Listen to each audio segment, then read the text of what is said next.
front, which we used an idea, instead of having, because I just thought it was a bit crude, if you have a black art effect and you've got bare light bulbs shining as blinders into the audience, I think it's always a little bit, right, what's that about? It's a bit crude. Well, in Sam Sharp's book, and Sam was a member of Hull, was a visitor to Hull Magician Circle when he was alive, of course, and I met him several times. Oh, okay. And which was fascinating. And in his book, Optical Secrets, he describes a more subtle method of using blinders. And I thought, oh, that's a great idea. And it's essentially a double proscenium arch with the actual lights hidden. Okay, yeah. And we thought we'd try that. The problem was that part of the apparatus was being made in Bury St Edmunds, part of it was made in Brentford, partly in Hull. The girl who was coming up to perform was a girl called Daisy, who'd worked for us before, lived in Margate. She was coming up to Blackpool to work for the 10-day show, and we were doing the get-in. And we had no show front either, of course, because there was no existing show front. That had to be redesigned. Yeah. And we decided we wouldn't copy the original show front. We would ask our designer, Mark Copeland, to interpret a new Butterfly Girl design, completely new, based on the style of John Gresham's other shows, and incorporating some features of some shows which we hadn't restored yet, including the line, "See her as nature made her," implying that you were going to see a little bit more of her than normal, yes. Which was a line from John's, one of John's shows, which was a Guy Bear illusion, where a girl Flora, where she appeared in a vase of flowers. Right. Flowers parted. The girl's head was there, no body. The head. It was called Flora. David Devant, I think, had an illusion called Flora, I think, or some, possibly. Somebody did. I'll remember in a minute. And it got John into trouble with the People Sunday newspaper, who said that he was defrauding the public. And he said, well, his quote was, "Well, I do admit it is rather tame, but what do you expect for sixpence?" So, and he was hit the headlines in the Sunday People, the newspaper. Right. So we had the Butterfly Girl show front completely new, designed. And all this had to come together in Showzam. And I had no idea whether the illusion would work. Would it be elusive? Would it work? How would it react? And we'd written a script for the Explorer, sort of slightly tongue-in-cheek, but he was an explorer. He'd been researching and exploring in the deepest, darkest rainforest in the Amazon. He'd come across a village and he'd found this girl her mother had been bitten by a bat, a vampire bat, and she'd given birth to. Oh, I'm sorry. Actually swapping shows there. Forget that bit. It was she'd been discovered and brought over, the Butterfly Girl. Okay. Discovered and brought over to England, because later on we created the same illusion but with a bat girl, half bat. Oh, I see. Right. Story for them. So I felt that we had to script these shows and make them dramatic. Yeah. So drawing on my sort of Magic Carpet Theatre hat, we actually didn't just present them as a walk-in, look at the show and walk out again. It was an actual presentation lasting about 7 or 8 minutes. With a story, a beginning, a middle, a reveal, and a reason for them to go. Right. So I think that's important for modern audiences these days. And so it was. There was a script for it. So the Butterfly Girl, she gave off various pheromones that would excite the male members of the audience. Don't look in her eyes at all. And we did have people in Blackpool who actually, not casting aspersions on the population of it, who did actually avoid, you could see, trying not to look in her eyes. some of the lesser able members of the audience. So, shall we put it? That's very sweet. Which is quite fun. Yeah, it was nice. So that was good. And then, and she would start to speak as well, and she'd mention someone's name. So she'd say, I would say, "Oh, what's your name, Sir Will?" And then later on, well, don't look in her eyes, Will, because, it could be very dangerous. When I reveal her, and then she'd be revealed. And she'd be very still, and then she'd start to wake up. Oh, she's waking up, here she is, she's awake. And then she'd start to move her hands, and she had extra claws as well, at the bottom, which held onto the tree trunk that she was swinging on, the branch. And then she would come, and then she would look and say, "Will! So a little bit of horror. Oh, we'll all have to go. She's getting too excited, and we have to go out, So, so a bit of sex, a bit of bizarre, definitely a bizarre thing, but of half girl. Right. Is she? People would. Some members of the audience who weren't our brightest members would actually say, does she fly around? I say, oh yes, you'll see her flying around later on in the Winter Gardens. You'll see her over there. This is great fun. So, and we got great publicity with that show, recreating it, and we managed through that, and through a piece that we did for BBC Radio Wales. Right. We had a girl who got in touch with me, and she said, "I used to work in the Butterfly Girl in Rhyl at Pleasurelands, and my mother worked for John Gresham. She was the Butterfly Girl mostly. She was also a living half lady in other years. Sadly, she's died, but I used to do it when I was 15 years old in my school holidays, and swap over with my mother to do it." And she said it was great because I got paid £5 a week, and at the local sewing factory in Colwyn Bay, I only got £3, 10 shillings a week, £3.50, and this paid much more. But apparently conditions were quite primitive. There wasn't a dressing room in the tented booth at the back or anything, and the general facilities were a bucket. Wow. That had to be emptied, of course. So it didn't sound great. But anyway, she spoke about it and how much she'd enjoyed doing it, and this was obviously, she'd been a girl who put her head through the table. It was great. So yes, we have recreated a new show. And there are still a couple of shows that haven't been, we don't have the show fronts for. One was, we have half the show fronts, and it was called Laugh and the World Laughs With You. And we're not quite sure what was in it, but I think that it was possibly silent films, like Keystone Cops. Okay, yeah. So maybe there's a possibility of creating something in that, using part of those shows, taking some filmic idea and making an illusion idea in that, possibly. Yeah. There's that.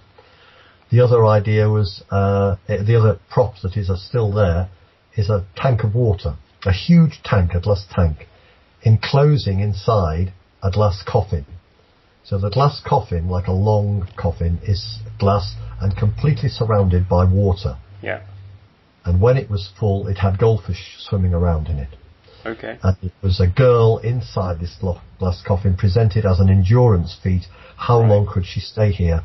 And the presenter would hold up a board saying, she's been in for 5 hours now, or she's been in for 10 hours now, or whatever.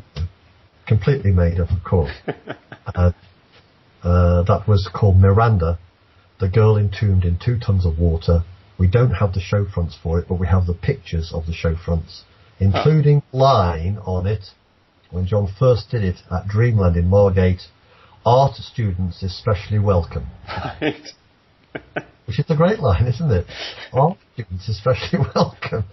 So great. So what are you going to see? And again, she's a girl in a bikini. Right. So it was really, girls of course were in all the shows. So if you're thinking about exploitation of women knowing their place, in the 1950s, how did society regard women? Mm-hmm. Well, they were objects to be displayed, and a lot of, in the fairgrounds, of course, later on, in the late 60s, there were striptease shows, of course. There. And how does that play out today in recreating the stuff? Is that something that you feel you have to acknowledge, or you can kind of get away with because it's a recreation, or? We present it a little bit tongue-in-cheek. So we acknowledge that it is a girl in the show, for instance, in The Girl in the Goldfish Bowl, and that she is there, and we play it as though it was a 1950s show, and we do that. With our Living Half Lady, though, I thought we perhaps ought to redress the balance a little bit. And whereas in the original show it was a girl in a low-cut top with seemingly no legs as a living half lady, of course there were real living half ladies exhibited in this country and in America. Right. But now they all work for Kevin, so... Well, exactly, yes. Yeah, that was interesting, the reaction to that at Blackpool, wasn't it? When he first did it there. A lot of very quite sort of, oh my goodness, you know. But of course the great thing was, in the freak shows in Victorian times, they were fairground royalty, really. Right. They earned the money. They earned the most money, of course. Yeah. And they were, they had great sort of self-esteem. And of course, there's the film of The Elephant Man, where he's portrayed as being exploited by his exhibitor. But I don't know. I know Vanessa Tallman has got views on this and ideas that they perhaps weren't as exploited as he seemed to be. However, so I thought we need to redress the balance a little bit. So when we created The Girl at the Living Half Lady, I thought, well, we'll dramatise this, and we wrote a script, a play, really, a short sketch, and so the guy who is outside is rather pompous. He wears a flat cap, a warehouse coat, and he's trying to be very... in this show, there is nothing vulgar or distressing in this performance, ladies and gentlemen. He drops his H's a little bit, but he's trying to be quite posh. Right. And he then says, if any of you are disturbed by a living freak of nature, please leave the show now. Good. Well then, in a moment you're going to see her. Here she is. And he opens the curtains, and we see her, and we decided that we'd dress her as a sort of Bette Lynch, who was a Coronation Street character, in a beehive blonde wig. Okay. And quite bright red lipstick, big earrings, a low-cut leopard skin top, barmaid style. She'd have a cigarette, and she would be not noticing that the show had started, and she was called Gloria, and the presenter would then say, Gloria, Gloria, and she would then realise and say, oh, and stub her fag out, and then she would just repose. Yeah. And then he would say, and as you can see, she's a perfectly healthy, happy young lady from the neck down, from the waist up, pause from the waist up, and she would go, sort of, no, I'm not, and then she would develop into this row between the two of them. No, I'm not. I'm pissed off. I'm fed up with this, and I don't want to be here, being gawped at by all these gawping flatties. Flatties is the fairground showland name for ordinary people, muggles, right? All flatties, yes. So gawped at by all these flatties, and then she'd look at the audience and say, "Oh, sorry, present company accepted, not you, sir," and then she'd go back to him. So they'd have this dialogue between them, which asserted that she was in charge of the show. And call yourself a magician. What did you do? What's happened to my legs? You sent off for the instructions from Supreme Magic. You got them back, sawing somebody in half. Oh, my goodness. And then she says things like, oh, you should have seen my mother's lino. Oh, it all went wrong, didn't it? What a mess. And here I am. And what have you done with my legs? Oh, well, Gloria, they're in they're in Real, in The Lady's Legs, which was the name of another show, actually. Right. His legs should run and run, so there's lots of puns and gags, Yeah. Ladies should run and run, and anyway, and then it ends up in a big row as she's sort of throwing things out. Oh, she has a little bottle of gin in her top, which she brings out and has a little tot of gin and stuff. So, right. And that's sort of, she's then empowered, and it's her that's in charge of the show. And she addresses the audience and she tells him to go, you get back here, you. And so it's not the presenter who's in charge of showing a girl, he starts off like that, but soon she's there. And what have you done with my roller skate? And it works quite nicely, yeah. And then another thing which you mentioned, which I find interesting, is this sort of change from exhibiting real things to exhibiting fake versions of things. Yeah. And certainly I remember at the sort of history day, not the one just gone, but the one before, when you did the flea circus talk. Yeah. You spoke about the idea of a flea circus being a real thing and then the real version sort of fading away, yeah. The fake version coming in. Is this something similar with the kind of sideshow exhibit stuff? It is, to some extent. That I think although there were midgets and giants on show in fairgrounds in the 1970s, till the mid-1970s really, and then they virtually died out. I don't think it was altogether to do with the sensibilities of audiences not wanting to see someone who is of, a midget person or whatever. In the 1950s, there didn't seem to be any problem in that. They were billed as Midget Town. John had Midget Town in Scarborough. Come and see Mr. and Mrs. I'll leave that and get it later. Oh, I'll just tell him. Yeah, Steve, if you need to, go ahead. No, it's fine. Hi, Steve. Can I call you back in a minute? Give us a quickie. It'll be in half an hour, so possibly. Okay, bye. He had Midget Town. He had Mr. and Mrs. Midget. Come and see Mrs. Midget, the smallest housewife in the world, doing her ironing.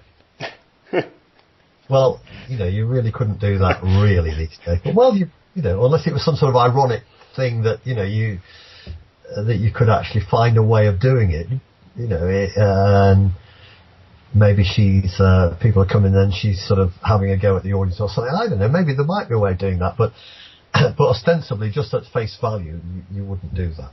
So, and the idea of having a midget, as a small person on show as a centre of attention, I don't think it was that made the side shows, really die out.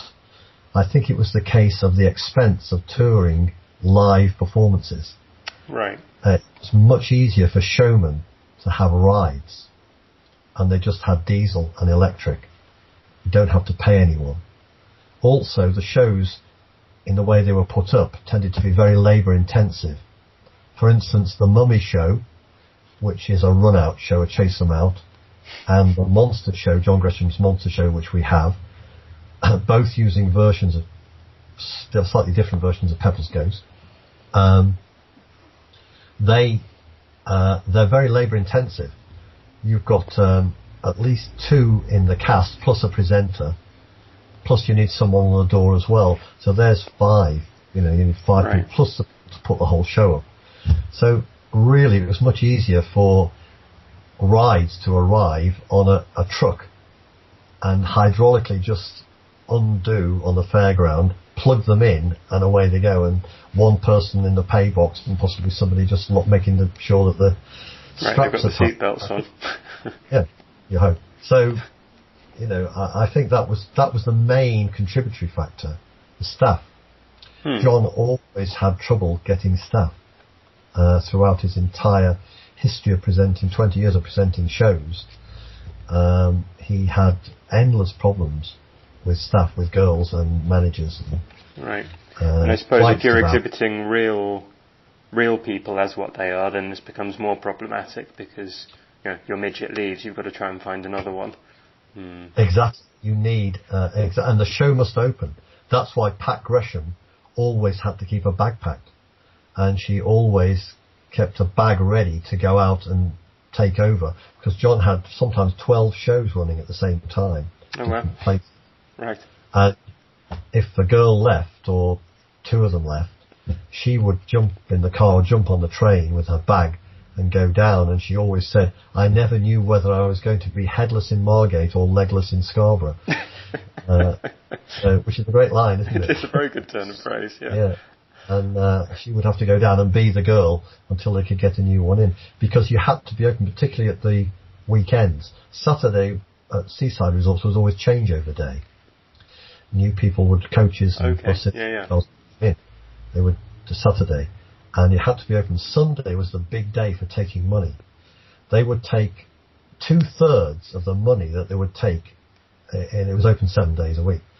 2/3 of the money would be taken on Saturday and Sunday. Wow. And then the rest of the week would fiddle through.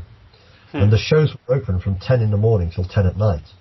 Oh, geez. So you have, you can imagine if you were stuck as the headless lady in a chair or in a goldfish bowl for hours. Yeah. It'd be pretty, It's not the nicest job, is it? No, exactly. So. And then another question that sort of springs to mind, I suppose, is a lot of these things. I didn't answer your question about the fleas, did I? Why it's that? Well, partly I did. Yeah, I think this was more about how that sort of same situation fits into the sideshow world. Well, that's another thing. I absolutely adore doing the flea circus. It's just, I really enjoy it. It's great because it's, although I thought at first it would just be quite a simple, I take a box along with me and I just go and do it. However, it's expanded, and now there is a tent, there is a show front with the fleas pictured on the outside, and there is a PA, and there is a show times board and everything else, and it's sort of become quite a big production now, but it fits in brilliantly with the sideshows that we do, the era and the style of presenting it, and I really enjoy doing it. And I have to really thank Danny Hunt for his help with that, because we run out of shows for Hull Magicians Circle, which we had done the sideshows at, or versions of them, cut down versions really. Some shows weren't suitable to do at a magician's dinner, but we'd really run out, and I knew Danny had Granville Taylor's flea circus, and I said to him, look, could you come and bring it? He only lives up the road. Could you come and bring your flea circus? And he said, oh, well, I will, but I can't present it. You'll have to do it. I said, what do you mean you've got it? You're a presenter, you're a performer. Anyway, because a long story short, I went along to meet Danny, and he'd made the flea circus prop labelled Professor Johns, and it turned out it was a birthday present, which was what a generous, incredible birthday present. Yes. It's sensational. The amount of work that goes into making that prop is hours and hours and hours of it. So I'm forever grateful for Danny. And from that first performance at Hull Magician Circle dinner then, I thought, well, this got such a good reaction, we've got to take it out, and then we had the show front and the tent and everything else, and it fits in brilliantly. And I've worked with Tim Cockerill, who is like you, a doctor, a PhD in zoology, and he specialises in entomology, is it? Insect? Yeah, I think so, yeah. Entomology, anyway. In zoology, so I'll type it up correctly. Yeah, insects, and he that's what his specialism is, and he's created some shows with real fleas. Oh wow! And he's filmed them, and there are some links to his fleas walking across a tightrope and doing things, and he's done that, and that's great, and he has that. But the problem is, of course, what led to the demise of the flea circus was the lack of human fleas. Right. And the last show to perform in this country was Len Tomlin in Bellevue, and that really, there are very, very few people attempting to do flea circus. Now, people have tried them with hedgehog fleas, I believe, but that's what That's what created the demise of the flea show. Cleanliness. Right. DDT. People's clean houses. Yes. And lack of performers. But luckily, the sort of Bunko style, which had been done in America, and Michael Bentine had a Potty Time type flea show, and Bob Lunn, magician from the 50s and 60s, dealer, had Lunar Magic. He had some little flea type tricks and things. Ken Brook with Roy Johnson had an idea called Fred the Flea, which is a sort of 3 glasses and fleas allegedly jumps between them. He had that trick with a flea theme. So that's not. And other people, Morecambe and Wise even had bags that they held up and flicked fleas in. So it's, it's not totally new, but it's great fun to do. Yes. And just because you're talking about the flea circus and the overlap with magic, the sideshow stuff seems, I don't know, sort of like a scammy conny thing, sort of like a ride, sort of like a magic show. Do you think of it as being the same as magic stuff? Do you think of it as different or kind of distantly related? Where does it fit into this world, would you say? Oh, absolutely. They're entirely based on magic illusions. The Living Half Lady is based on the original Sphinx. The Butterfly Girl is based on Dr. Lynn's show. Our Butterfly Girl is. John Gresham's original one was a Sphinx table idea. We use ideas from... These are classic Victorian illusionists who created these wonderful ideas and optical experiments and ideas that have been adapted and used in the fairground and have been used for many years. And it's a complete extension of that. Oh yes, absolutely. The only thing I think is probably slightly different is I suppose it's a slightly different presentation. Right. But we have tried to dramatise them. So I've used my theatre hat to actually make these entertaining for modern audiences. And to actually write scripts for them rather than just being pay sixpence, go in, look and come out again, and to make it more entertaining and more relevant to modern audiences. Right. And I suppose in some ways, because a lot of these things are optical effects and stage effects that require a large amount of sort of customised setup and so on, they're things that aren't done on stage in a traditional magic way anymore because people aren't doing that kind of stage show anymore. So it's sort of the last iteration of a lot of these great tricks in some way. Well, yes, I don't know anybody who's doing... Well, yes, I suppose... Paul did the Blue Room, right? The Metempsychosis in Ghost the Musical, didn't he? Yes. Which was absolutely stunning, wasn't it? It was fantastic. It was a real contrast between the musical and the effect stuff. Yes. But in there, it's done as part of a show, isn't it? Right. When we tour as Magic Carpet Theatre, in our shows, in our plays, which they're plays, we have magic in it, but the magic is not presented as a magic trick. Right. They are presented as a theatrical effect that is part of the action. And in a sideshow, it's sort of one step closer to being done as a trick, would you say? It is in a way, because you are coming in, but they're called sideshow illusions, but we don't use the word illusion in it. You're coming in and they're seeing a living half lady. But I assume that our audiences realise it's possibly not a real living half lady, that there might be some trick to it, but they can't work out quite how it's done. So it's, the Butterfly Girl, that is a brilliant illusion. It's a black art illusion. It is just stunning. And the Headless Lady, the same thing. It's just, you can be so close to it, but you just can't see how it's done unless you know.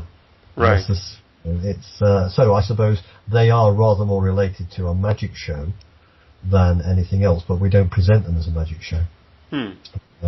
Presented as, step right in, you're going to see a little girl only 5 inches tall in the Goldfish Bowl. This is not a projection. This is not CGI. This is not a waxwork, a dummy, or a model. She is really there. She's live. Give me a number between 1 and 5, 4, and then I hold up 4 fingers, and then she holds up 4 fingers in the goldfish bowl as she's swimming around.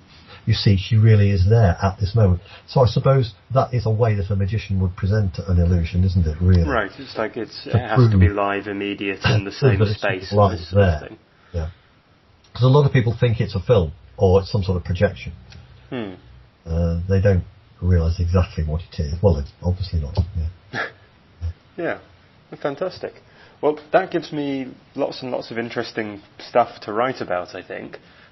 Is there anything that you think, my goodness, I can't believe we haven't talked about this thing at the moment? I mean, we can add to this later, so if nothing springs to mind, this is fine, but just to make sure. You haven't asked me who my magical influences were, but that's fine. I can ask you who were your magical influences, John? Because I noticed that in the latest one, I don't think you did with Nick Mohammed, did you? Anyway, I do quite often do this, magical and non-magical influences. But that's absolutely fine. It doesn't have to always be the same, does it? And I was thinking, who the hell would I, apart from obvious people that everybody sort of says, but I would probably, if you've got a space at the bottom, you have to do it, but don't, it's absolutely fine just to finish off. Yeah, I mean, a line might be, I'm delighted to be taking sideshows out and illusions, these Victorian, to new audiences and helping to fulfill John Gresham's last wish that he wanted to create a museum of sideshows for new audiences. That might be a way of finishing it, perhaps. But if you did, I suppose, who would be my influences? I was very influenced by Fred Capps when I met him when I was in the Young Magician of the Year competition at the Diamond Jubilee. Okay. Which, how old I am, doesn't it? And Fred Capps spoke to me after the competition, and he mentioned me not by name but by the boy whose doves flew away in his lecture the next day, in a complimentary way, commenting on the fact that I was concentrating on presenting the show and didn't let the fact that a dove had gone, one of the doves had flown, affect the show and my presentation, which was very kind of him, very nice. And I did meet him a few times after that, and of course watched his shows, and I think his presentation of the homing card, the timing and the dramatic presentation of that is just superb. That is a lesson in magic for everyone. And my influence was Harry Blackstone. I saw his show in the States and seen him on video, and when he came over to England a couple of times with an IBM, I watched him then. And he sends shivers up your spine, doesn't he? Did you ever see? Only on video, but... Yeah. Well, if ever you thought an example of personality and charisma when someone walks on stage, that was him. It just, it was there, the voice, and when the music starts for the floating light bulb, it's just, I almost want to cry. It's just incredible. Yeah. And just with you mentioning these people, you mentioned S.H. Sharp and having met him a little bit in the past. I've read Neo Magic Artistry and another one. Sorry, do I need to let you go? Yeah, no, hang on, I'll just get it.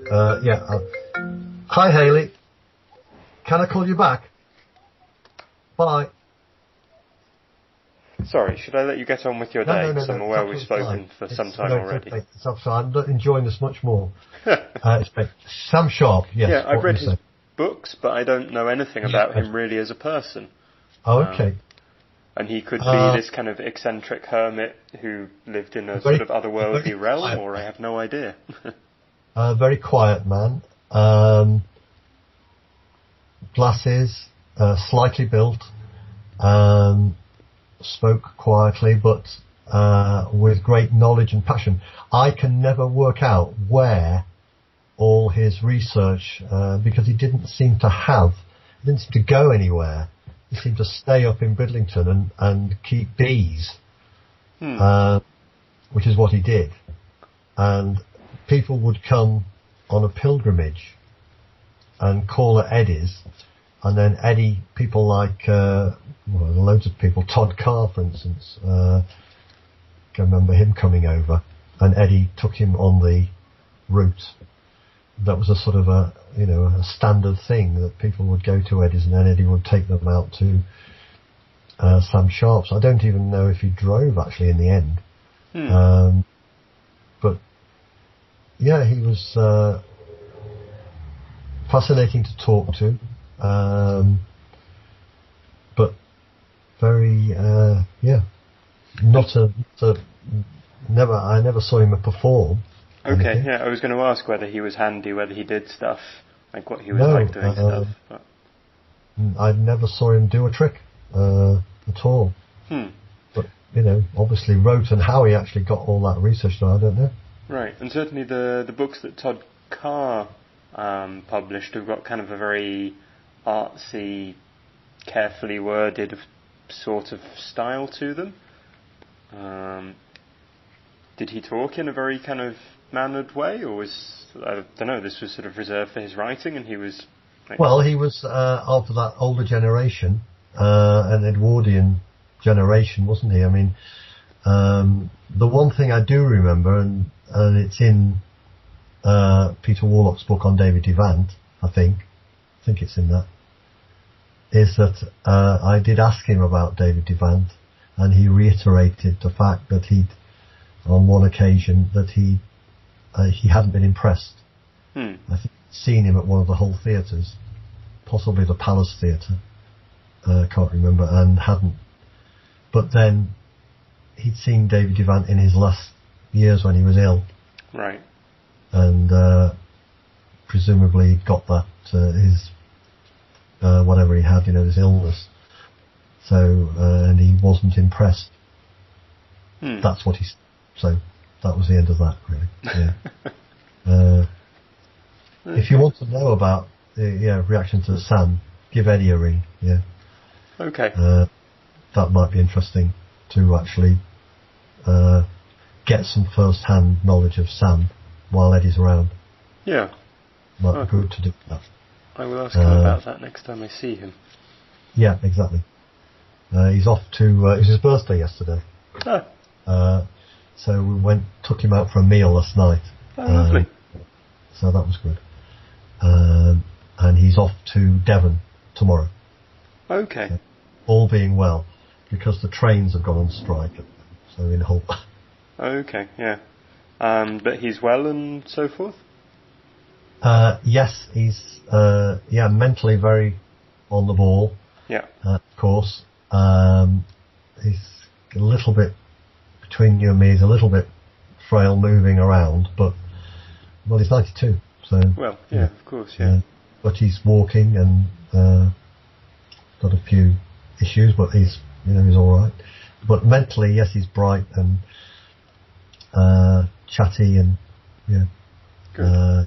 So that's good. And emailing all the time and ringing up. In terms of the circular, he's the furthest ahead out of anyone who does anything to do with the magazine. I think he's about 6 months ahead in terms of columns. Oh, right. I'm glad when I'm 3 months ahead or something. Yeah, I'm sure, absolutely. So, that could, yeah. Okay, well, if there's anything you want to pick up on, feel free to email or ring or whatever.